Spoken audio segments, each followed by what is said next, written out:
Hey, I'm Missy. I play keyboards. Hi, I'm Donnie, and I'm the lead singer of the band.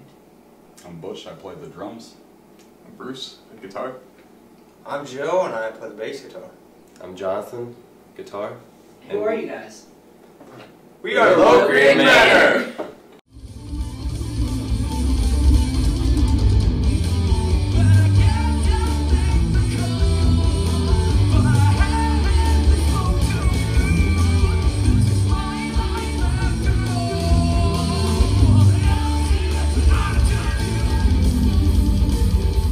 Well, probably subconsciously I realized I wanted to be a musician ever since I was a child, for the most part, you know.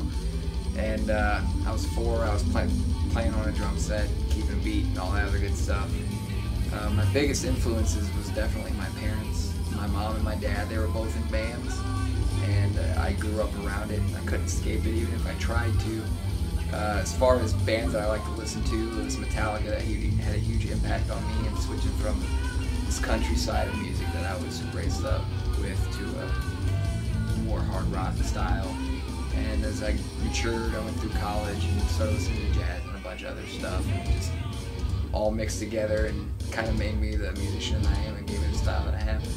Well, I've kind of been playing music basically since I can remember, probably since the age of 4. And my mom was a big inspiration. She played music and sang and wrote her own songs. They're all like church songs, but she did her thing. It was really cool listening to her play, so it's kind of where I got my start, just playing in church. Growing up was probably the oldies. It's my biggest inspiration. I was limited to what I could listen to, but that's where I kind of got drawn to all sorts of music. I started really early. I would say the age it really dawned on me was probably about 9 or 10. I started playing at 11 in 5th grade, and I started playing drums and guitar at the same time. But my biggest influences were, I have a cousin who's incredible at guitar. His name's Jason Gordon, and he was a huge influence on me when I was much younger, before I started playing. After that, I kind of got into this thing with Joe Satriani, where I was just constantly listening to his stuff. He's kind of a like solo guitar type player, and I actually have one of his guitars. I was really into him, and I think from that it was just anything I could find that was an influence that sounded good to my ear, you know, that just made me feel the way I wanted to, and then I took that and kind of used it. I was 11 years old and I was living in Virginia at the time, and my mom moved me out there, and I didn't really have a lot of people that I knew, so I was home a lot, and I was up in my room one night and I was playing video games, and I have the radio on, the local station, and I hear this song come on, and it just took me.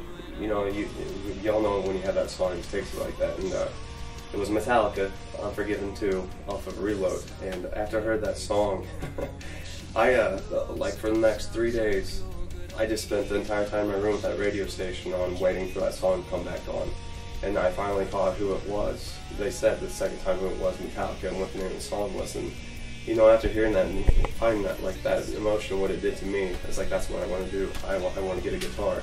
It was simple as that at first, you know. I just wanted a guitar, to learn how to play guitar, and but that was it. That was the moment. It was Metallica that did it for me.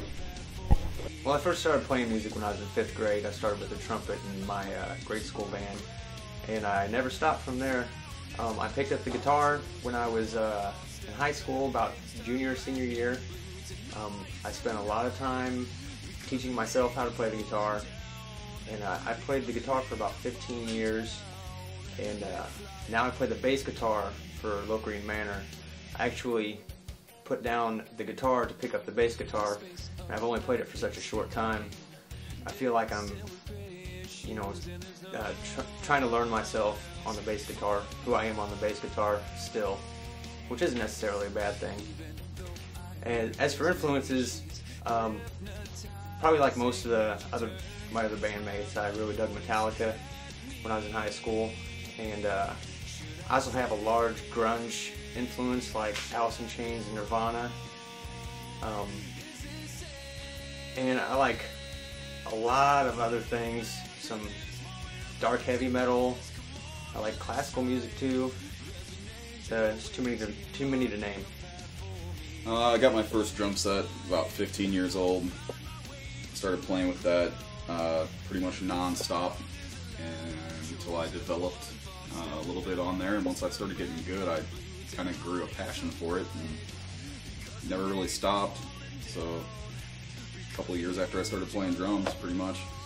And I used to listen to like Rush and Black Sabbath and Dream Theater and stuff that was kind of just all over the place, and things that had kind of drummers that just approached it more symphonically rather than just playing a straight beat or whatever. I don't know, I got into all kinds of stuff. Techno and everything really influences me. If there's anything with really good drums and good guitars, it just blows my mind. So. You guys been jamming together? For about a year and a half. What? Yeah. It's been about 5 months. Started out those two guys came apart, and then Butch joined in, and then came Joe, then came Missy Joe, and here we are. And we all, for the most part, played music together at, different parts over like probably 7 years or so, maybe a little bit longer. How did you guys come up with the band, Locrian Manor? It was a song title whenever me and John, right before we started the band, we were in a project called Two Iron Fists, and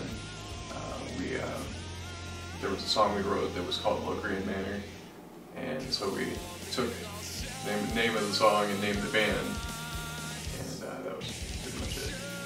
Are you guys aiming to make it big, or are you guys happy where you guys are at? And if you guys didn't make it big, would that be like a letdown? Would you guys pack it up, or would you guys still be willing to keep jamming and having fun? But we play regardless. Right, I just keep playing. We're music lovers. We love music. It's right in our heart. Music never ends. You're compelling, so no matter what you're doing, you're gonna play. It's like somebody who has a hobby or something that likes to just play it. I think you kind of go into it expecting not to. I mean, that's kind of the thing. It's never about, the end goal is just to become a better musician, not to make a bunch of money or whatever. It'd be nice, but it's not the point. On that note, what kind of advice can you give to other people that are wanting to start a band or are currently in a band? Work really hard. Just work as hard as you can. Don't ever let failure stop you. You're going to have those times when things seem like you're not going anywhere, things are hard, but you got to push through it. If you love it enough, you just keep going forward. Yeah, you have to make it fun, definitely. And it helps if you have a really fun group of people to do it with. What is the hardest thing about being in a band? Finding the time is difficult. All of us are adults and we have things happen. Some have families, some are married, some aren't. Some work one job, some work 2, at times 3. And no more. But it's difficult to get together sometimes, but we still manage to pretty regular basis. It's kind of difficult to organize things too. There's a lot that goes into it. We have the Facebook page, we have the MySpace, we have our website that we built, and it's just like trying to get yourself out there and not be annoying about it, because a lot of people just instantly don't want to hear it, and just getting shows together and all that stuff. That's one of the most difficult parts, I think. I would say that on that note about shows, and the hardest part I found is trying to sell myself, sell this project, being that's not really what it's about. I mean, I guess you have to get people to come, but that's what's been my hardest part, like selling tickets and all that.